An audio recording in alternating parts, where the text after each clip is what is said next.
It's the Real Estate Podcast, brought to you by ANZ Home Loans for financial well-beings. And welcome back to another episode of the Real Estate Breakfast as we talk property, what else, right around Australia, 7 days a week, as heard on iHeartRadio, Spotify, Apple Podcasts and Amazon this morning.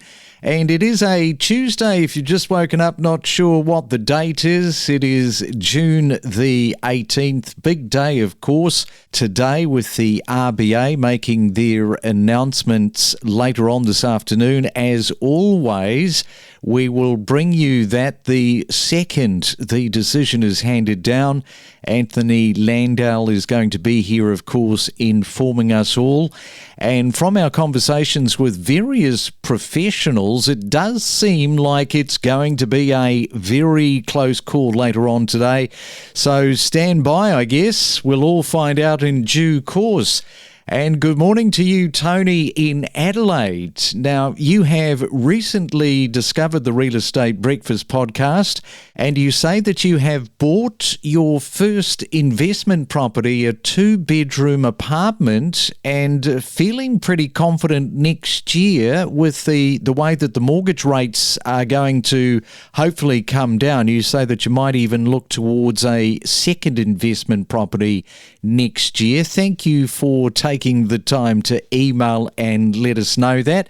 Of course, if you would like to get in touch, you can do that. Our email address is myrealestatepodcast@gmail.com. You can hear me going slowly because sometimes I get that wrong. Now, if you are in Sydney, especially in the eastern suburbs, so many people are getting priced out of this heated market, and coming up in just a moment, we're going to be talking to Tom, who found himself exactly in that position. So where did Tom move to? We will find out in just a moment, but it did also remind me of Arjun Paliwal, who broke down some of the sub-regions of Sydney last year for us, and some of the areas to look out for in terms of better affordability. And I thought that was a great time to just remind us this morning of what he was saying. What many people underestimate is that it's easy to call the city of Sydney just Sydney, but in fact, with the population of now crossing 5 million, there is far more to it when it comes to how many different sub-regions there are. And in the data used for this activity, we looked at different components. One was the actual price, because at the end of the day, dollars are getting tougher to borrow, so naturally the price is a key component. And when we reviewed prices across Australia, we did something called cutting the data up by quintiles, so 5 different areas of price points. And it's clear that there is more demand in the last 12 months with sales volumes occurring in price points at a lower quintile, the entry level, because naturally the sales volumes lifted there, where the sales volumes actually fell off in some of our more premium areas. So I think that's kind of what we saw over the last 12 months. So that was a key part. Lastly, we looked at supply conditions, both for rent, construction, and sale. And then we also saw the trends changing. So that was kind of what made up those trends, those supply conditions, and also the actual heat of buying in quintiles that made us look at the price points and divide Sydney up a little bit more. Okay, so that's a little bit of a look at the process. What about the specific names and locations? Because people will be very interested this morning. Yeah, so with Sydney's 3 regions, we used council areas, or actually even more nerdy data, we called it SA4 areas. So these are bigger sort of sub-regions, not quite the whole hundreds of councils or dozens of councils. This is actually more of a slightly bigger area. And the 3 pockets that came up were Central Coast. And for many in the past, it may sound funny to include this in Sydney, but in the past, Sydney and Central Coast are 2 different areas, but with transport constantly improving, more people making the commute, the lifestyle shifts of work from home, Central Coast is definitely starting to show its space in part of Sydney's market. The second one is Southwest Sydney. And so this is the new airport precinct and lots of economic and infrastructure and activity happening around this area. Lots of jobs coming to this area, the whole new $5+ billion precinct and airport. And then the third one was the market of Western Sydney. So this is your Blacktowns, your Parramatta's, and further. And these are the three core areas where we saw a few commonalities, being some of the low supply, some of the conditions of, heat, and of course, affordability. So those were some pretty interesting comments there from Arjun Paliwell from last year. And joining us this morning is Tom Alfry, who, as I mentioned, got priced out of the Coogee real estate market.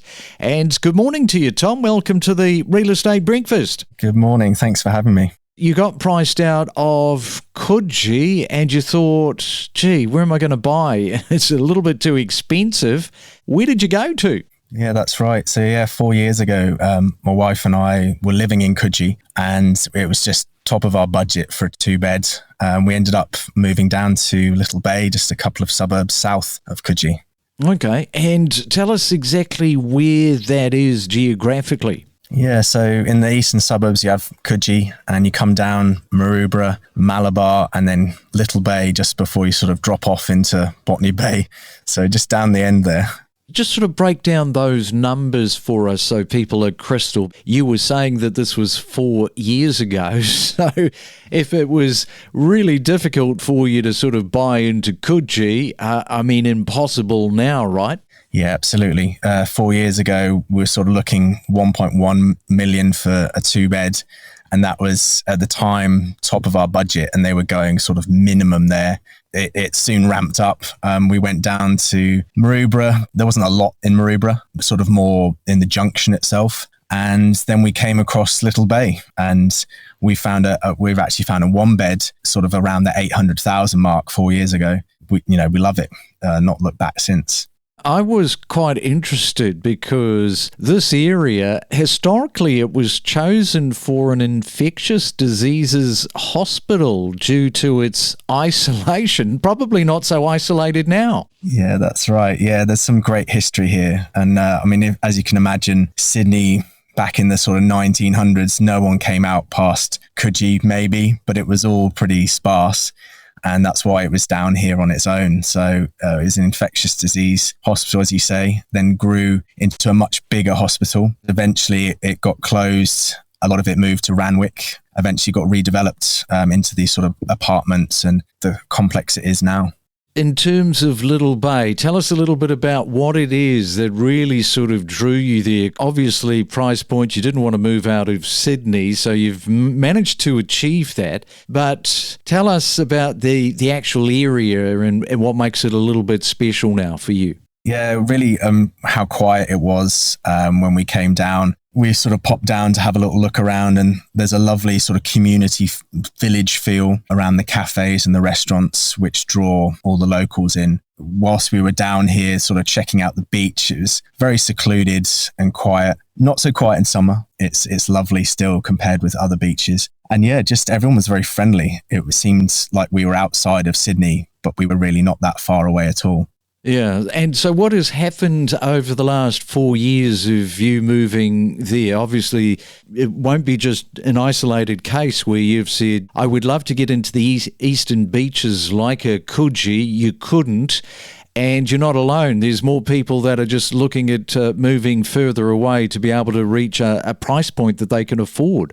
Yeah, absolutely. Like the last 4 years, it's really pronounced how many sort of younger people. I'm 40, but we're sort of seeing 30s to 40s moving in with young children, professional couples. Whereas before, when we got here, it was a lot more sort of retirees, and there's a lot of more senior living around here. So sort of seeing that age come down as people want something a bit quieter, a bit more affordable. But it's pretty tough because there's not a great supply around here of places. So yeah, it's a challenge still.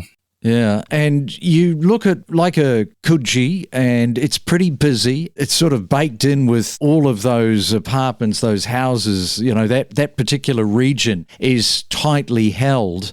But you sort of get out into an area by the sound of it, and there's a lot more community connections going on. And it was just yesterday we were talking about well-being and how people are struggling with their well-being. Properties, of course, being so expensive, people having to hitch themselves to large mortgages.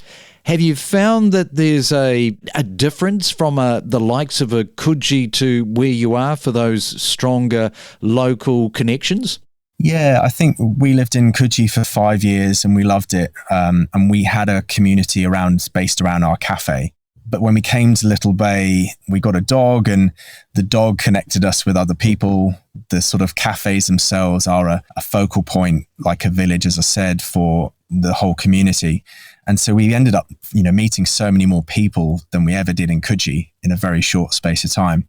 So through COVID, we were here and everyone really came together and supported local businesses and each other. And that really struck me as something quite unusual, I think, for a big city, and a lovely thing that we found. So you're the local tourism officer, are you, for Little Bay? Yeah, it feels like that. My friends jokingly call me the mayor because I know lots of different people.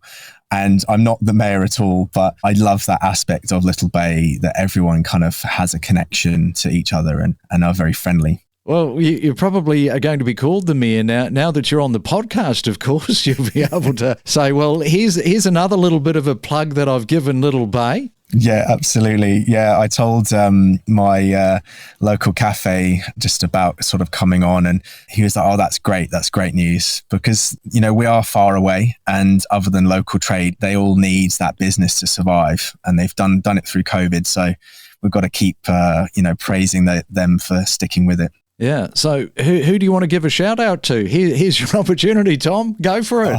Oh, wow.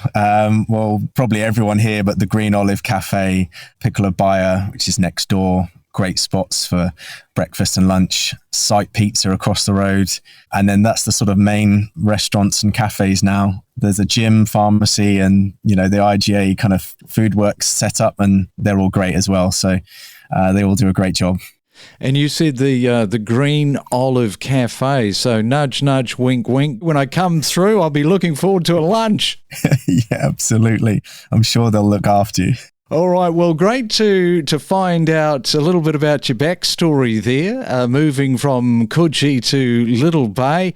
And keep up the good work, Tom. Thanks for coming on to the Real Estate Breakfast this morning. Thanks so much for having me. Don't navigate the real estate market alone. Let us help guide you in the world of real estate every day. Make better informed decisions with the latest news and insights. But I think what it really highlights is, the need to sort of recalibrate spatial equity across the nation. We should be thinking about how we can improve wellbeing in areas that are more affordable to rent. So you would really like people to think about well-being, and that's easier said than done, particularly over the last few years, of course, of what we have gone through. It's probably a long way down the list in terms of well-being. People just don't think about it necessarily. Yeah, I do think it's a relatively recent phenomenon that governments and policymakers and even wider community are thinking about well-being more deeply. And I guess what we emphasise in our research is that there are many paths to prosperity.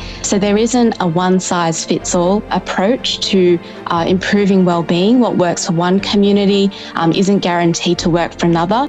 We connect you to the best real estate information across Australia. The Real Estate Podcast.